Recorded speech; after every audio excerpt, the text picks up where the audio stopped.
Okay, so today's lesson is about Jacob. So we mentioned Jacob last week. So when we started with the people of Genesis, we started with Abraham, right? Here we go. We started with Abraham. His father's name was Terah. He had a wife named Sarah. They had a kid named Isaac. Isaac married Rebecca, and they had two kids, Jacob and Esau. So this is the version of the family tree I showed you guys last week. But as we talked about last week, this is a little inaccurate. So I fixed it. This is the correct version of the family tree. Or it's not that this one is incorrect. This one's more accurate. It's been rearranged, right? Oh, I forgot a line here.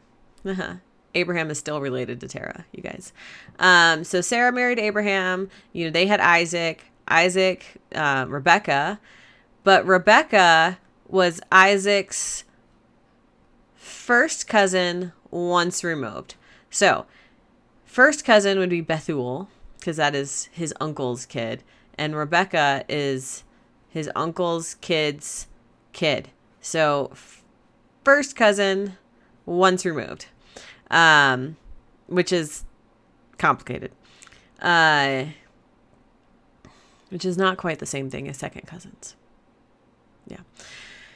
So this is going to be important, which is why I wanted to rehash it here. We're going to see this even more next week. But Rebecca had a brother named Laban, and she left her family to move across the known world to marry Isaac, who is kind of her cousin. And we talked about how that's weird and you should not marry your cousin. But back then it was a different world and things worked differently, right? So Rebecca had twins, Jacob and Esau. I don't know if you guys remember which one is older and which one's younger. They're twins, but one of them was born first. Does anyone remember and want to put it in the chat? Who's older, Jacob or Esau?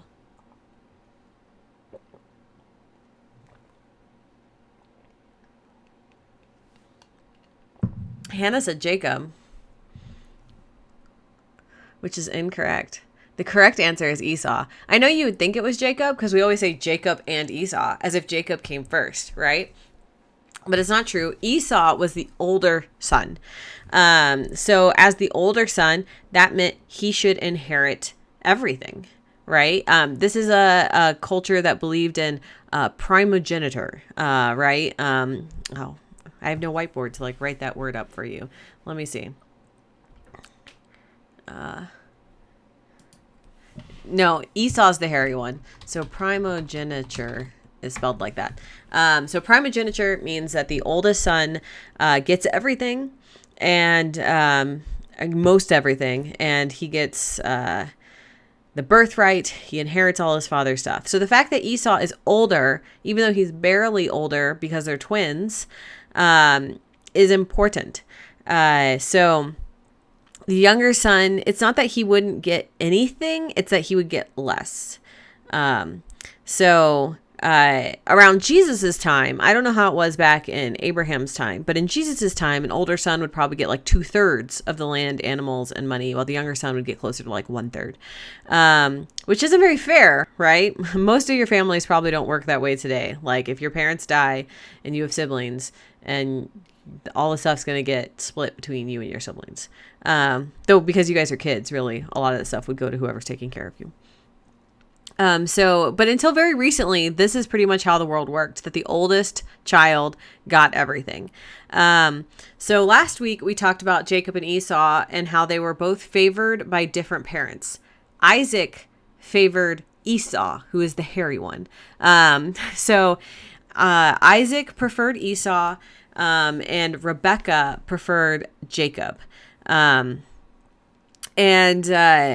For whatever reason, Isaac was only going to give his blessing to one person. We talked about we don't really know what that means, to give his blessing, but it seems like that was the indication of who God's blessing was going to travel to. I'm not entirely sure why it couldn't be split between both of them. For whatever reason, Isaac was only going to give his blessing to one, and Isaac was going to give it to Esau. But then Rebecca helped Jacob trick Isaac into giving it to Jacob by basically, putting on a lambskin, pretending to be super hairy, and because Isaac was basically blind. So, so that's how Jacob got Isaac's blessing. But that's not the same as the birthright, which is a little confusing because they both start with B. You have a blessing, you have a birthright. Like, why are these separate things? I don't really know. But basically, the birthright equals wealth. The birthright equals the inheritance, and the blessing is more of a religious thing. So birthright, when you think of birthright, think of money. And when you think of a blessing, think of God in this context. Okay. So Jacob's already kind of stolen God's blessing. But now there is still this birthright that's going to Esau. And so you're like, oh, maybe that's fair. Maybe Jacob gets the blessing and Esau gets the birthright. And that's how it should go, right? Completely fair. Yeah, that's, we're going to see what happens. So go to Genesis 25, 29 through 34. Genesis 25, 29 through 34. Once when Jacob was cooking a stew, Esau came in from the field, and he was famished. Esau said to Jacob, "Let me eat some of that red stuff, for I am famished." Therefore he was called Edom. Jacob said, "First sell me your birthright." Esau said, "I am about to die. Of what use is a birthright to me?" Jacob said, "Swear to me first." So he swore to him and sold his birthright to Jacob. Then Jacob gave Esau bread and lentil stew, and he ate and drank and rose and went his way. Thus Esau despised his birthright. OMG, you guys, this is a story. So remember, Esau was an outdoorsy type, right? He's a huntsman, going out and killing the meat to bring home. While Jacob was the kid more likely to stay inside and do something like cook stew. So, Esau's kind of the jock, Jacob's kind of the nerd, though they didn't really have those stereotypes back then, right? And it's not like Jacob was playing on his computer at home. They didn't have computers. So Esau comes in from a long day of working outdoors and is basically like starving. And he is being super overdramatic. And he's like, "If you don't feed me, I will die." Yeah, super overdramatic. We all know people like this, right? Who are like, "I'm so hungry. If you don't feed me now, I will never survive." I'm sure sometimes we have done that to our parents. Of course, Esau was not actually going to starve to death.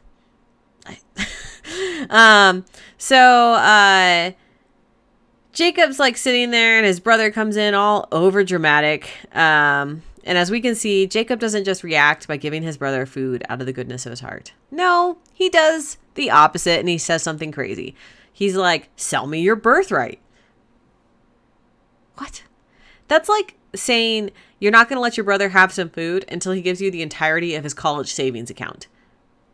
One, does your brother even have the power to promise that to you? Like, your parents own your college savings account. It's just, why would you make this deal? Why would Esau agree to this? Esau comes in, he's like, "I'm starving." And Jacob is like, "Well, sell me your birthright first." And Esau's like, "Cool, whatever." Esau is obviously not very smart, you guys. I mean, yeah. Why would you give up all your money and property and all you're going to get out of it is a bowl of food? So Esau makes this deal. Maybe at first, when the first time Jacob said it, when Jacob was like, "Well, sell me your birthright first," and Esau's like, "I'm about to die. What use is a birthright to me?" Maybe at that point Esau thought they were like joking, but then when Jacob's like, "Swear it," that would be the point where Esau would realize Jacob's being serious.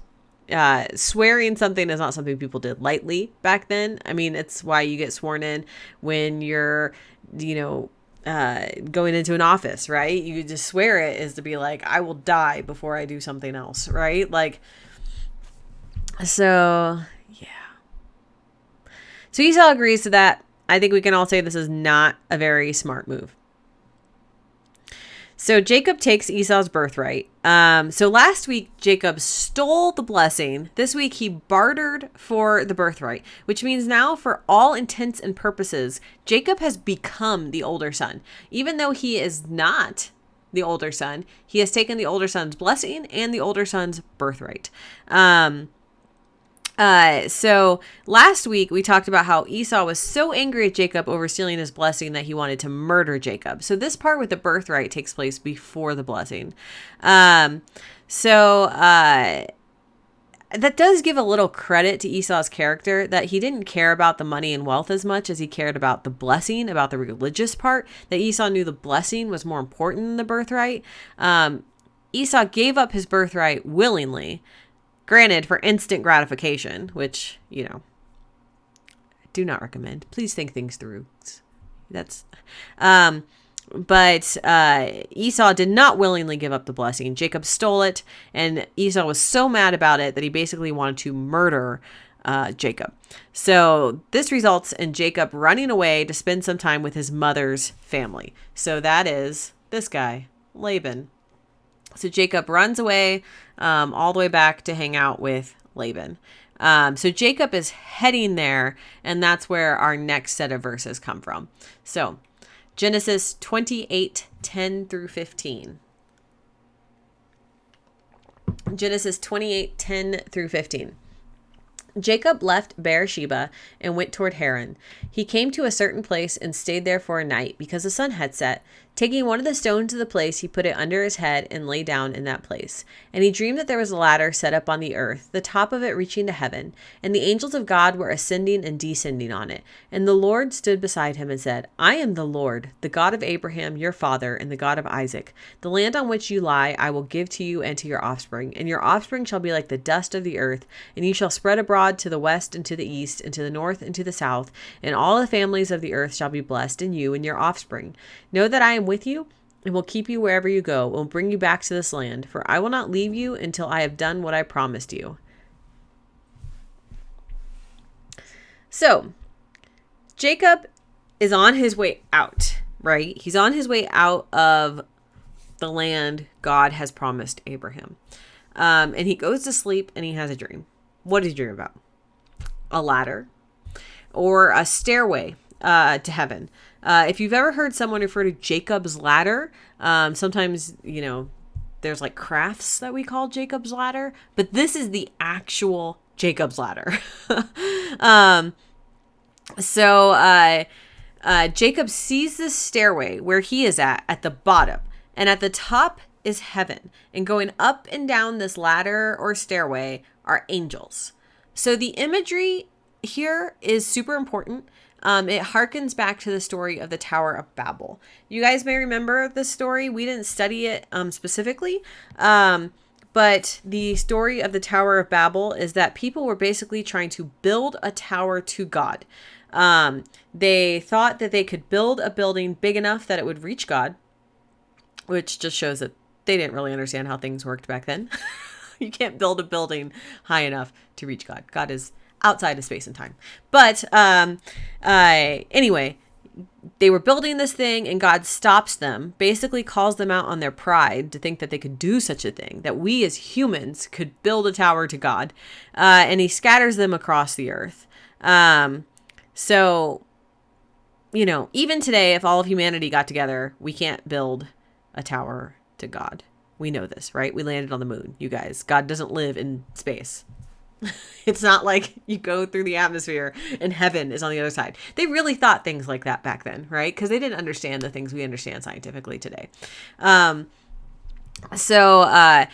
We know that no matter what kind of spaceship you build, you cannot fly it to heaven.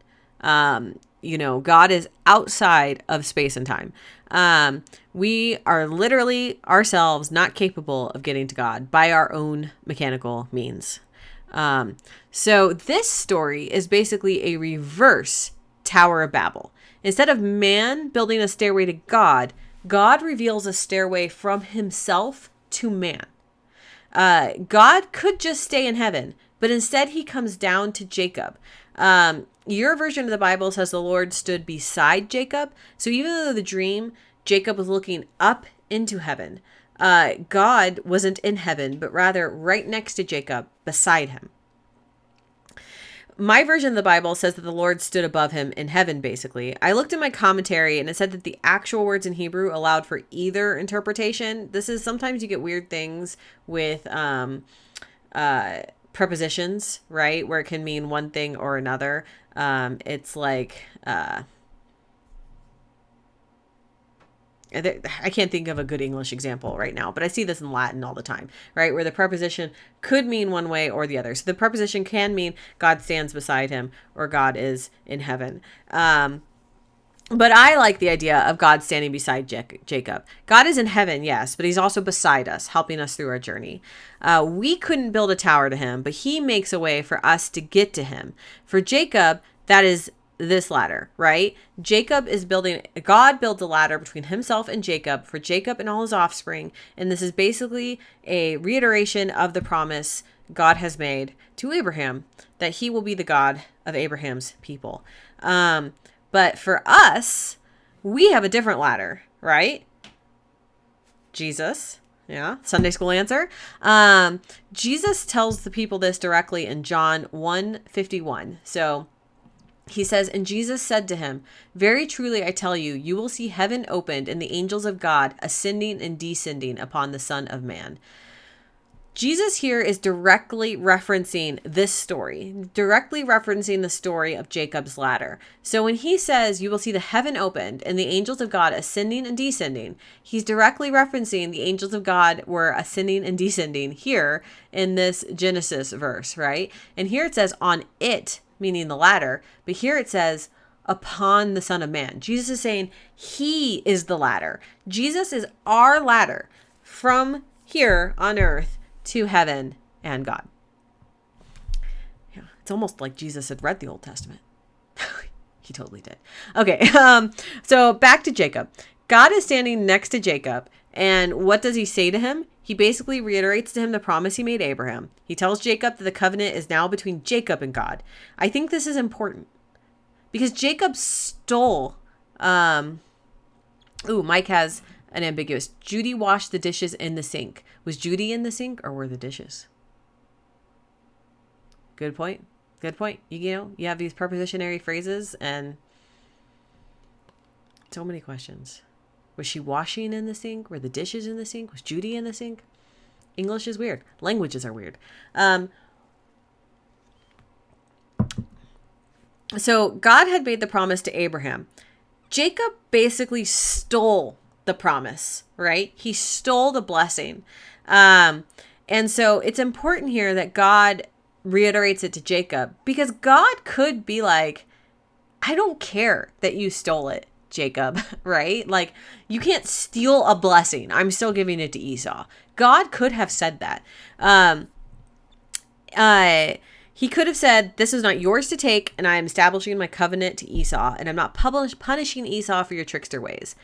But that is not what happens here. Instead, God reestablishes the covenant with Jacob, giving Jacob the seal of approval, despite the fact that Jacob stole these things from his brother, which of course endorses the idea that Jacob getting the blessing was God's plan all along, and that Rebekah was acting within God's plan, and it was actually Isaac who was off book. I think if God hadn't done this, if he hadn't reiterated this promise to Jacob, Jacob would have wondered his whole life if he was really the inheritor of Abraham's legacy. Instead of letting him wonder, God literally meets Jacob where Jacob's at, in the middle of nowhere, sleeping with a rock for his pillow, and he talks to him. I think this tells us a lot about how much God cares about us as individuals, which is a lot, more than we can imagine. All right, so Jacob wakes up. Does he think he has a super crazy dream and it's not real? That's what I would think. But let's see. Skipping ahead. Genesis 28:16 through 22. 28:16 through 22. Then Jacob woke up from his sleep and said, surely the Lord is in this place, and I did not know it. And he was afraid and said, how awesome is this place? This is none other than the house of God, and this is the gate of heaven. So Jacob rose early in the morning, and he took the stone that he had put under his head and set it up for a pillar and poured oil on top of it. He called that place Bethel, but the name of the city was Luz at first. Then Jacob made a vow, saying, if God will be with me, he will keep me in this way. If God will be with me and will keep me in this way that I go, and will give me bread to eat and clothing to wear, so that I come again to my father's house in peace, then the Lord shall be my God. And the stone which I have set up for the pillar shall be God's house. And of all that you give me, I will surely give 1/10 to you. Okay. So Jacob wakes up and is basically like, whoa, this is a holy place, and I didn't even know it. So he gets up and he makes a pillar, which is basically like a column of rocks, and he pours oil on it, which is not like gas oil, but like cooking oil or essential oil or olive oil, something like that. This is expensive stuff. It's not like today where you go to the grocery store and you just buy some olive oil, even though olive oil is still kind of pricey. And it's way more expensive back then. So it's not just like, to him, it's not just pouring oil on rocks. It's basically him honoring God in the best way he can. Then Jacob makes a vow to God. He is the only one of the patriarchs meaning Abraham, Isaac, and Jacob, to make a vow back to God. In all the other stories, basically God promises the patriarch something, and they're like, cool, bro. That's awesome. Here, God promises Jacob stuff, and Jacob responds by promising God that if God keeps him safe and allows him to return home one day, God will be his God. He put a lot of like disclaimers on that. He's like, God, if you'll be with me, if you'll keep me this way, if you'll give me bread, if you give me clothing, and you bring me home again, then you'll be my God. Jacob knows how to work a contract, I feel like. A little bit of a salesman kind of mentality here. He's negotiating with God. Yeah. Sorry, I lost my place. So is this Jacob testing God? Maybe. I don't know. Or maybe Jacob is making a pledge to God, saying that God will be his God. We're not certain, but it's regardless. Jacob doesn't seem to content to just let God state how it's going to be. He feels the need to respond and give his own vow back to God. And I think this is a defining characteristic of Jacob. He responds to God. He converses with him. He wants to have the last word here. And we're going to see later, he even struggles with God. Jacob is not just someone who takes things handed to him. He is an arguer. He is a little bit of a trickster, right? Like he's going to work things out for his betterment. So for now, we're going to skip Jacob's time with Laban. So he does run away and he goes to live with Laban, right? Because we're going to talk about that next week when we talk about Rachel and Leah. For now, we're going to skip ahead. So needless to say, Jacob does make it to his uncle's house. He gets married to a couple of women. It's not great. We're going to see that next week or maybe the week after.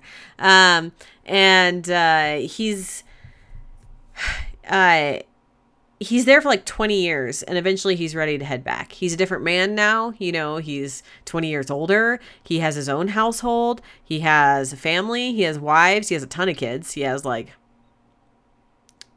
12 at this point. I think that's right. I don't think Benjamin's born yet. So I think it's just 12. He has been gone a long time. He has a lot of wealth that he earned while working for his uncle. And it's been 20 years. It's not been 20 years since he's seen his parents or his brother. They would have had no way to communicate with him. Because remember, they didn't have like email or mail back then. So Jacob is heading home and he doesn't actually know if his family is still alive. And he still doesn't know if Esau has forgiven him. If after 20 years, is Esau still angry with him? And might he just murder him on sight? I don't know. Let's see what's going to happen. Jacob said, O God of my father Abraham and God of my father Isaac, O Lord, who said to me, return to your country and to your kindred, and I will do you good. I am not worthy of the least of all the steadfast love and of all the faithfulness that you've shown to your servant. For For with only my staff I crossed this Jordan. Now I have become two companies. Deliver me, please, from the hand of my brother, from the hand of Esau, for I am afraid of him. He may come and kill us all, the mothers with the children. Yet you have said, I will surely do you good, and make your offspring as the sand of the sea, which cannot be counted because of their number. So Jacob is praying to God here. That's what he does before he crosses back into the promised land. He basically says he's returning home as God requested of him. He's also praying God for his constant presence in Jacob's life and all the blessing he has given. He's praising God. He's praising God for the constant presence in Jacob's life and for all the blessings he has given him. And how when he left his home, he had nothing. And now he's coming back with two companies of people. That's a lot of people, by the way. That's a lot. And despite all of that, he is still afraid Esau might kill him. So he's basically praying that God will protect him, but not just him, his family, which includes his wives and his children, some of which are young, some of which are old. So Jacob decides to send ahead some servants with presents for Esau, going to bribe his brother. Yeah. Then the next day he goes out to meet him. Is Esau still going to be mad? I don't know. Let's see. Genesis 33, 1-3. Now Jacob looked up and saw Esau coming, and 400 men with him. So he divided the children among Leah and Rachel and the two maids. He put the maids with their children in front, then Leah with her children, and Rachel and Joseph last of all. He went on ahead of them, bowing himself to the ground 7 times until he came near his brother. So Jacob sees Esau coming with an army. Jacob knows he has to meet his brother if he's going to come home. To the land God has given him. So he splits up his family in the order they're important to him. You guys, these patriarchs, they had problems. So he puts the people he loves the least in the front and the people he loves the most in the back, so that the people he loves the least will be killed first. So there's the slave girls that he's had children with. There's Leah, who he's had children with. And then there's Rachel and Joseph, who he loves most of all, which we'll see more next week. This is like blatant favoritism, and it really doesn't speak well to Jacob's character. And wow, if you thought, before this, I can imagine being Jacob's kid and being like, oh, well, maybe he loves us all the same. He just treats us differently because we're older. And then you see here that you're all like, sorry, it looks like we have spam in the into the account, guys. So just ignore that comment. So he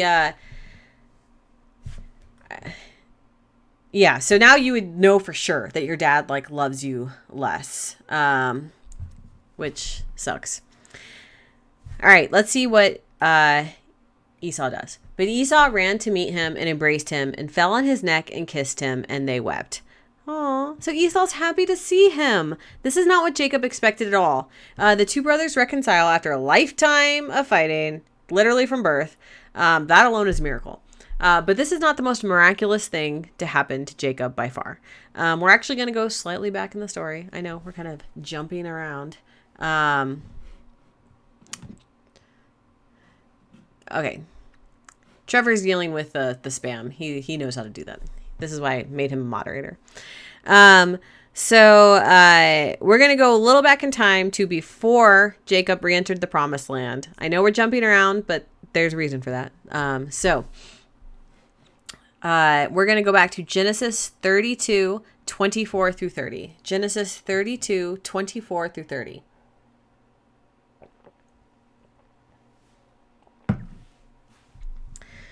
Jacob was left alone, and a man wrestled with him until daybreak. When the man saw that he did not prevail against Jacob, he struck him on the hip socket, and Jacob's hip was put out of joint as he wrestled with him. Then he said, "Let me go, for the day is breaking." But Jacob said, "I will not let you go unless you bless me." So he said to him, "What is your name?" And he said, "Jacob." The man said, "You shall no longer be called Jacob, but Israel, for you have striven with God and with humans and have prevailed." Then Jacob asked him, "Please tell me your name." But he said, "Why is it that you ask my name?" And there he blessed him. So Jacob called the place Peniel, saying, "For I have seen God face to face, yet my life is preserved." So this is probably the most famous story of Jacob, which is saying something because every story about Jacob is famous. So what is going on here? Jacob is alone. He sent his family ahead to camp in the previous verse, and then suddenly a man appears, and they wrestle till daybreak. This implies they wrestled, basically fought all night. This strange man then hurts Jacob, dislocating basically one of his legs from his hip. I can't even imagine how painful that would be. And yeah, especially back then, like, what are you going to do about it? But it seems that despite that, Jacob still doesn't let go. He's not willing to give up in this fight. But the sun is rising, and the strange man is basically like, I need to leave now. Yeah. After fighting you all night, now I'm going to ask to leave. I don't know. Yeah. Most likely it's because he was trying to hide his identity. Because before the sun rises in the dark, it would be so dark. There's no street lights back then. You just have the moon, stars, and whatever like campfire Jacob may or may not have. So Jacob refuses to let the other man go until he blesses him. Why? Why would Jacob ask a strange man to bless him? Does he think this man might be Esau, who attacked him in the night? And he's trying to force his brother to make amends? Maybe. Or does he suspect the true identity of this strange man is divine, and a divine blessing is always a great thing? I don't know. The strange man responds by changing Jacob's name to Israel. This is important. That's a name we've all heard before, right? It's literally the name of a country right now. So it's the name we know as the land of Canaan as, right? The land that belongs to the Jewish people, God's chosen people. A name that you probably heard when people refer to the 12 tribes of Israel. This is Israel. This is the Israel all those words are referring to. The 12 tribes of Israel are basically the 12 tribes of Jacob. The country of Israel is named after Jacob. This man, Jacob, who we have been studying about. So he's kind of an important dude. So this strange man changes his name and says he does so because you have striven with God and with humans and have prevailed. When has Jacob striven with man? Like all the time. Literally born striving with Esau, right? He had so many problems with him. We're going to see next week he has problems with Laban. He's definitely someone who's constantly fighting with people. But when has Jacob striven with God? Right here in this section of the Bible. This is it. This isn't just a strange man. This is God and or an angel representing God, right? Jacob sure does seem to think it is God, because that's why he says in verse 30, I have seen God face to face, and yet my life has been preserved. This is actually a big deal. Very few people get to see God the Father. Of course, a lot of people get to see Jesus, who is God. But Exodus 33:20, God says, you cannot see my face, for no man can see me and live. Perhaps this is why the person Jacob was wrestling was concerned about leaving before dawn, because if Jacob saw God's face in the morning, it would kill him. Or maybe this is just an angel representing God that Jacob wrestled. I don't know. All of it's completely valid. Either way, Jacob gets blessed and honored for this, for wrestling with the divine and not letting him go even when asked. This is like a big deal. Why do you think that this, that wrestling with God is the thing that would make Jacob so special, that would then he'd be remembered forever, and like everything would be named after him for struggling with people? I don't have a clear-cut answer for you, but what I think it means is that it's okay to struggle with God. We should spend our entire lives searching for God, seeking him, seeking to be closer to him. And it's a lot easier for us than it might have been for people back then, because we have Jesus and the Holy Spirit. Jacob wouldn't even have had the Old Testament. Jacob would have nothing in writing. We talked about this when we talked about Abraham, right? And how he didn't really know God. Jacob only had his encounters with God to go off of. You and I have the whole Bible. We have our own bridge to God, which is Jesus and the Holy Spirit. But if in your life and you're seeking to become closer to God, sometimes you struggle with God, that's okay. It's okay to question. It's okay to doubt. It's okay to take a cue from Jacob. It's okay to wrestle with God and say, I don't know what's happening here, and I'm going to fight about this. God's not going to just shove you off and say, go away, kid. I don't care what you think. I'm God. No, God's going to wrestle with you all night. And in the end, he's going to bless you for it. Jacob didn't give up. And that's the key. You never give up. He wrestled with this strange man until God basically said, let me go. And that's how our seeking of God should be. We should never let go. We should seek and search and struggle all we want, but never stop and don't let go of God. So that's the moral of today's story. It's okay to struggle with God. It's okay to take a cue from Jacob. And I think it's really interesting that this figure who is remembered for like all time in the Bible is not remembered for his blind obedience, but for his struggle. And I think that's something that really speaks to us forever, even today. So that's the end of today's lesson. Yay.